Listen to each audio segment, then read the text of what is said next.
Lucky Marwat के गांव जाबोखेल में दहशतगर्दों ने इंस्पेक्टर के घर को आग लगा दी। दहशतगर्दों ने ट्यूबवेल पर नस्ब 30 सोलर पैनल्स तोड़ डाले। इस बारे में मजीद जानते हैं डॉन न्यूज के नुमाइंदे इरफान उल्लाह से। जी इरफान, तफसील बताइएगा। जी बिल्कुल, लकी मरवत में दहशतगर्दी के लहर में तेजी आई है। चंद रोज में घरों को आग लगाने, कीमती सामान जलाने और सरकारी तंजीबात को निशाना बनाने के वाकयात में इजाफा भी हुआ है। जाबोखेल में इंस्पेक्टर मिसल खान के घर पर हमला किया गया है। ट्यूबवेल के 30 सोलर भी जला दिए गए हैं, तोड़ दिए। शेरीखेल में भी पुलिस एहलकार असमतुल्लाह का घर राख का ढेर बना दिया गया है, जिसमें कीमती सामान और मोटरसाइकिल पार्ट्स भी जला दिए गए हैं।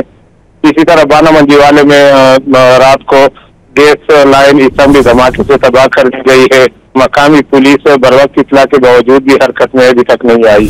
जी इरफान उल्लाह खान अपडेट कर रहे थे, आपका शुक्रिया।